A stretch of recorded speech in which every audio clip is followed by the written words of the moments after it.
तो तुम्हें प्रतिदिन जॉब को जाऊथुवो काम करथुवो तथापि तुमको फील होथुवो कि मो लाइफ रे मु कौन करूची।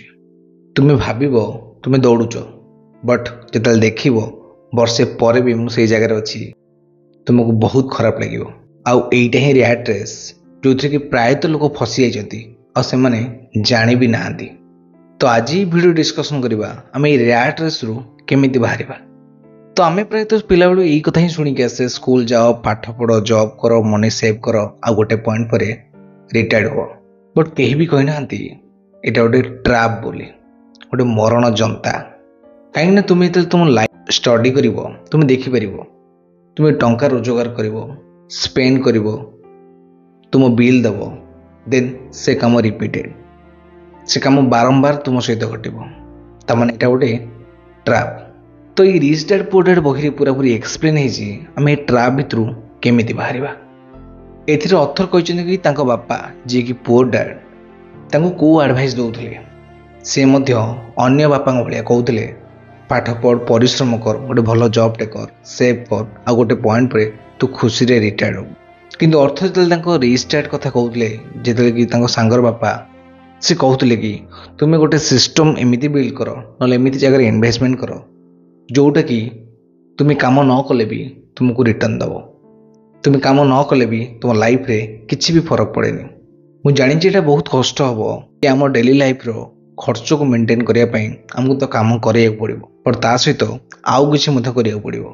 आउ आम ये रैट रेस भितर एमती फसी जाइए ना आम सिस्टम आउ इन्वेस्टमेंट भितर किसी फरक किसी बनैबार प्रयास ही करुचे। आ गोटे इंग्लीश वर्ड अच्छी फाइनेंशियल फ्रीडम।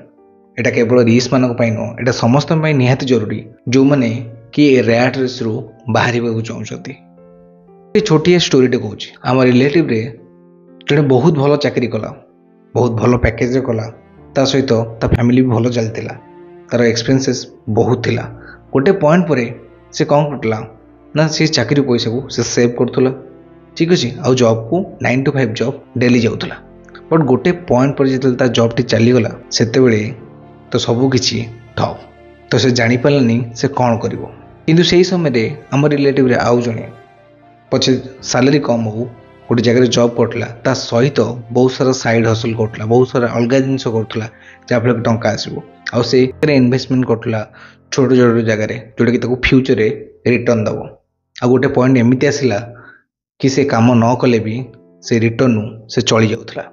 तो ये रैट रेस रु बाहर प्रथम स्टेप है कि आमको सिस्टम आउ इन्वेस्टमेंट विषय जाना पड़ो। तो इन्वेस्टमेंट माने आम केमती स्टॉक आम बिजनेस आम कंटेंट आ किसी काम जो काम आम साइड रे कर से विषय जाना कब। आ सबुठ बड़ कथा पूर्व वीडियो बोलिया तो माइंडसेट उपर काम करा पड़ो। आउ ये वर्ड फाइनेंशियल फ्रीडम जोटा कि तुमको केबे भी पैसा काम करा पड़ोनी ता विषय आम भल भाव स्टेप बाय स्टेप जाना। ता पूर्व तुम माइंड रे थिबा प्रत्येक क्वेश्चन को तुम्हें पॉजिटिव वे आउ माइंडसेट चेंज वे नियो।